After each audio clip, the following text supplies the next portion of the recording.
वेदों पर तो उँगलियाँ सदैव उठती रही हैं, सतत उठती रही हैं, पहले से भी उठती आई हैं और जो उठाते रहे हैं उनको निशाचर कहा ही गया है।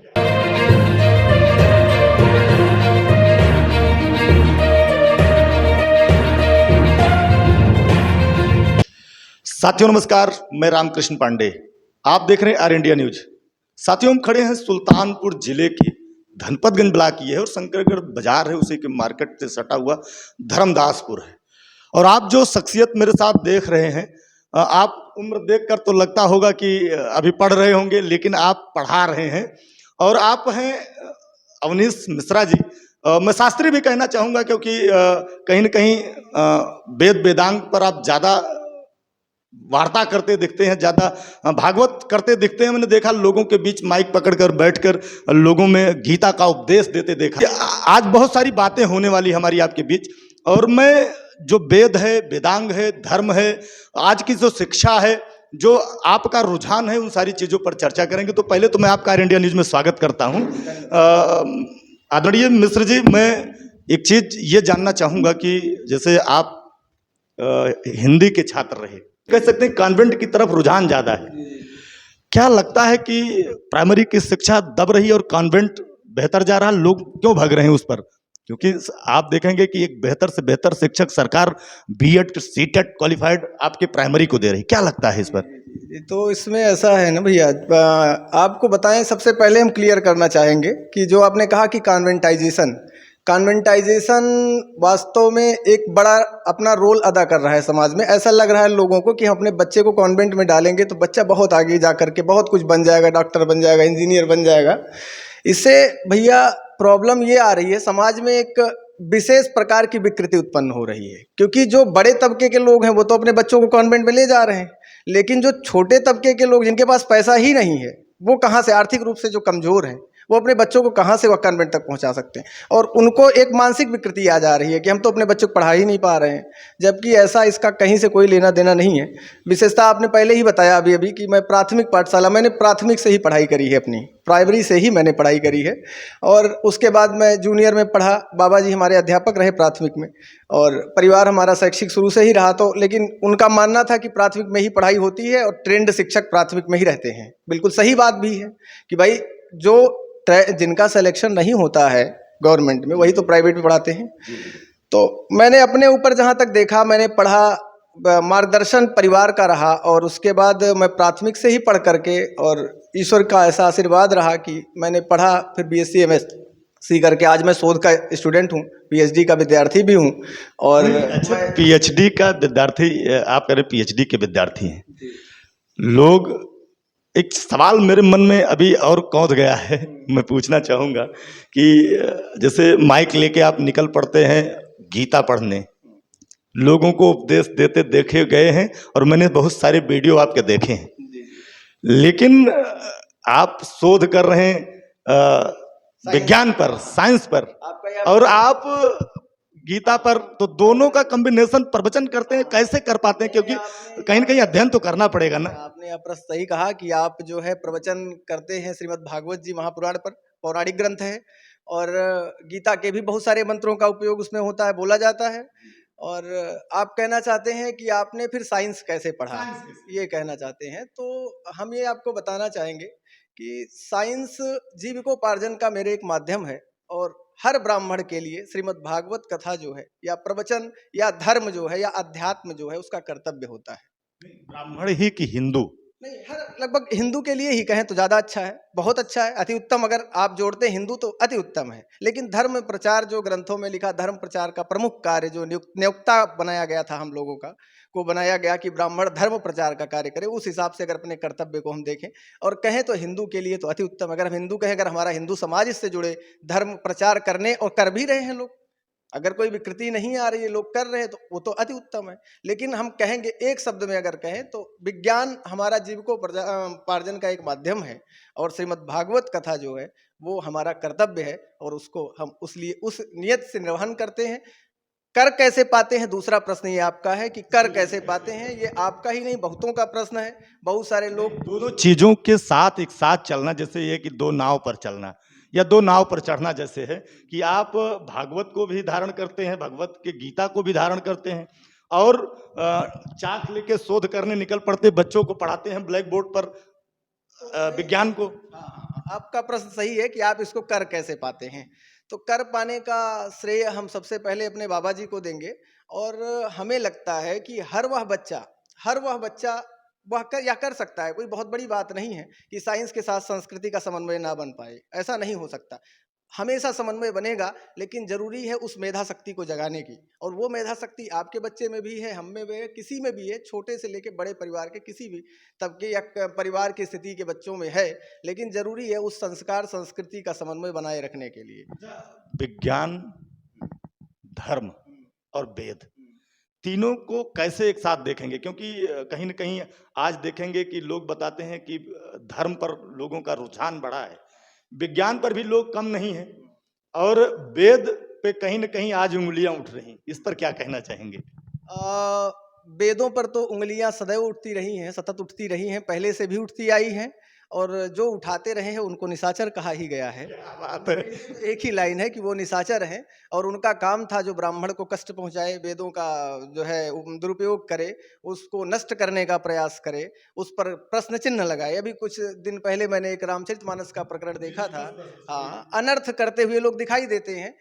लेकिन इसका मतलब उनको अल्प ज्ञान है, मैं इतना ही कहूँगा। रही बात विज्ञान का क्या सामंजस्य है या क्या योग है इसके साथ, विज्ञान का क्या योग है अध्यात्म के साथ, आपका ये प्रश्न बड़ा ही अच्छा है, बड़ा सुंदर प्रश्न है। तो आपको बताएं कि जितने विज्ञान के आज तक के शोध हुए हैं, एज अ रिसर्चर मैं अगर बात करूं, जब मैं रिसर्च का स्टूडेंट हूं, उस स्थिति में अगर बात करूं, तो जितने भी रिसर्च अभी तक हुए हैं आपको बताएं, तो वो रिसर्च जो है सारे कहीं न कहीं जो है वो जुड़े हुए हैं हमारे अध्यात्म से। हमारे ऋषि मुनियों ने उन चीज़ों को पहले ही बताया हुआ था। आज हम बताते हैं कि नीम का पेड़ लगा करके उनका उनका पूजन करो, नीम में जो है देवी जी रहती हैं। हम क्यों नहीं कहते कि बबूल के पेड़ में देवी जी रहती हैं? क्योंकि हमारे ऋषि मुनियों ने नहीं बताया था कि बबूल के पेड़ में रहती हैं देवी जी रहती हैं। इसलिए नहीं बताया था कि उसका कोई हमारे जीवन में उपयोग नहीं है। लेकिन नीम का वृक्ष यदि हम अपने घर पे लगाएंगे तो ऑक्सीजन का एक अच्छा स्रोत है। जो ऑक्सीजन O2 आज आप खोज रहे हो केमिस्ट्री में, उस O2 की खोज हमारे ऋषि मुनियों ने, कणाद इत्यादि इत्यादि, विश्वामित्र वशिष्ठ सब ने पहले ही बता दिया था। ये ऐसा है। सुश्रुत जैसे चिकित्सक हुए जो आज आप शल्य चिकित्सा कर रहे हैं, चरक जैसे आयुर्वेदाचार्य जो आज आप MD बैठे हुए हैं, डॉक्टर ऑफ मेडिसिन, उनसे उनसे बड़े कौन हुए? वो तो जड़ से बीमारियों को खत्म कर देते थे। उन्हीं के जो तथ्य थे उन्हीं पर हम वर्क कर रहे हैं, उन्हीं पर ही हम काम कर रहे हैं। तो हमने क्या रिसर्च कर लिया है? हम ये मानते हैं कि जो भी है वो अध्यात्म से उसका जन्म हुआ है। विज्ञान का जन्म अध्यात्म से ही हुआ है। अब इसी में कुछ लोग कहते हैं कि हम नास्तिक हैं, हम तो इसको नहीं मानते। हम कहते हैं कि भाई नास्तिक हो आस्तिक हो ये तो अलग बात है, लेकिन कुछ चीजें एक अदृश्य रूप में हैं, उनको समझने का यदि आप प्रयास करेंगे तो आप भी अभी आस्तिक हो जाएंगे। देखेंगे कि महंगाई के ज़माने में लगभग 4 लाख 5 लाख रुपए लोगों के इन्वेस्ट हो जाते हैं, एक भागवत कराने में। क्या लगता है कि आम आदमी से दूर नहीं जा रहा धर्म? आपके इस प्रश्न पर लगभग लोग चुप्पी साध लेंगे।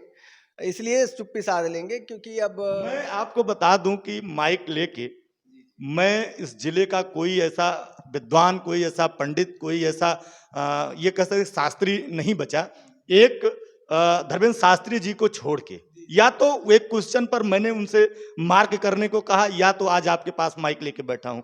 मैं इस पर उत्तर चाहता हूं। एक आम आदमी जब भागवत जैसी चीजें अपने धर्म के बारे में जानने की बात करता है, तो वो जब उस पर खर्च देखता है तो उसके पैर पीछे चले जाते हैं। इन पैसों का तो कहीं न कहीं आदमी के पास अगर नहीं है तो धर्म कैसे जान पाएगा?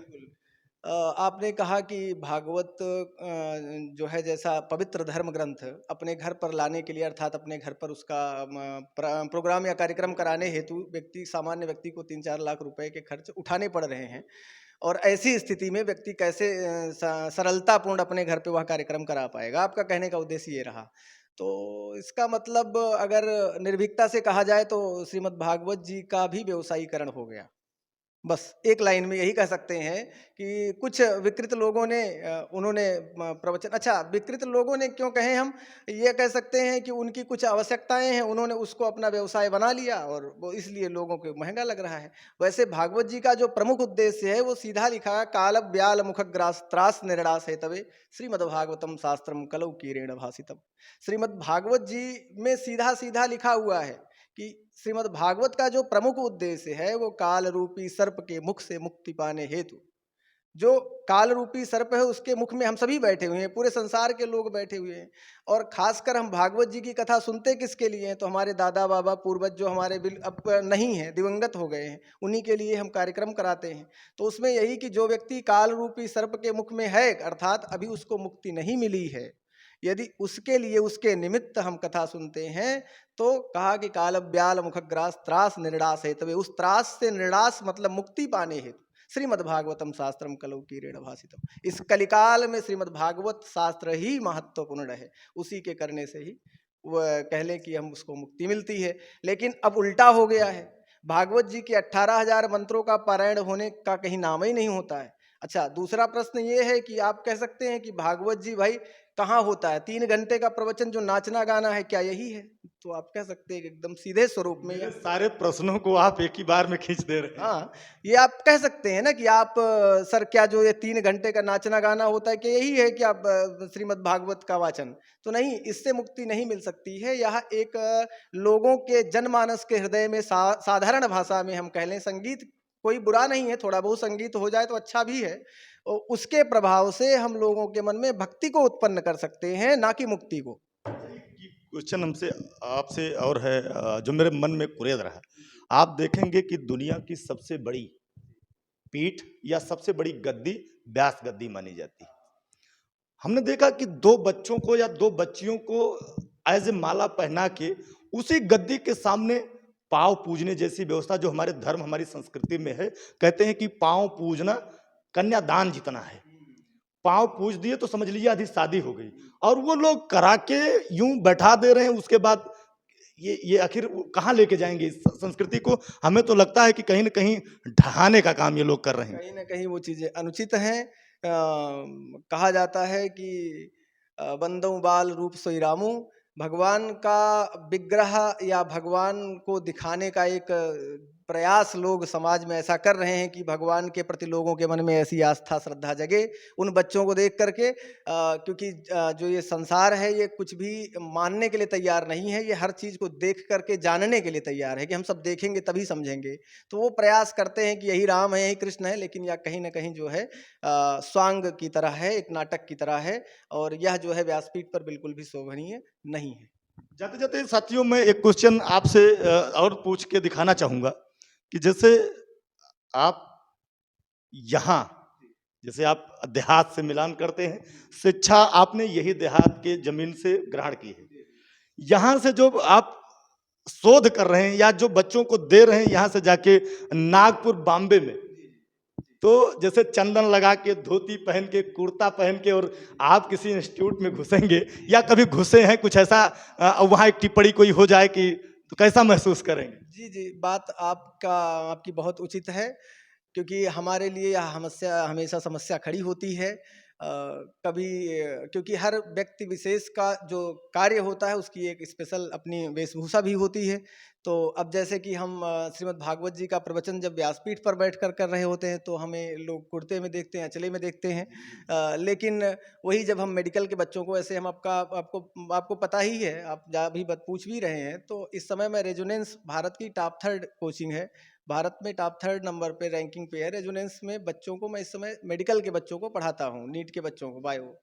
तो उसमें मेरे लिए यह एक बहुत बड़ा संकट का विषय है कि जब हम तिलक लगा कर के कक्षा में जाते हैं तो लोग कहीं ना कहीं कंफ्यूज होते हैं। और मेरे लिए एक व्यवस्था भी है कि कई बार लोग एक कंफ्यूज हो जाते हैं कि यही अध्यापक है, कि यूट्यूब पे कई बार भागवत का प्रवचन लोग देखते हैं, फिर जो है हमको पैंट शर्ट में कभी कभी देख लेते हैं तो कन्फ्यूजन में आ जाते हैं कि ये वही आदमी है कि दूसरा है।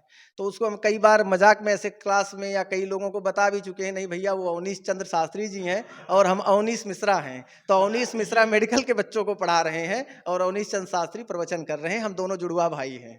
तो लोगों को कई बार ऐसा कई बार लोगों को मतलब बता देता हूँ हास्यप्रद ढंग से। वैसे लोग जो है ये तो कहीं ना कहीं सरस्वती माता की विशेष कृपा है, वैसा सामंजस्य बनता नहीं है जल्दी। सवाल है कि जैसे आप नागपुर जैसे धरती पर वहाँ शिक्षण कार्य कर रहे हैं, जैसे आप देखेंगे धरातल पर लोगों के पास जो जमीनी जिंदगी से जुड़े हैं, जो देहात से जुड़े हैं, उनके पास पैसे नहीं होते, वहाँ कोई ऐसा जो आपके माध्यम से यहाँ का हुनर आगे बढ़ जाए? जी, जी। निश्चित रूप से मैं अपने क्षेत्र के लिए, अपने ज़िले के लिए या अपने लोगों के लिए यह करने के लिए प्रतिबद्ध हूँ कि कोई भी बच्चा आपके माध्यम से मैं अपनी आवाज़ को बुलंद भी करना चाहता हूँ कि कोई वह बच्चा जो नीट, आईआईटी, जेईई के लिए बढ़ कर के आगे बढ़ना चाहता है, इंजीनियर या डॉक्टर बनना चाहता है और आर्थिक अभाव है उसको, आर्थिक अभाव के कारण नहीं बढ़ पा रहा है, तो उसकी ज़िम्मेदारी मैं लूँगा।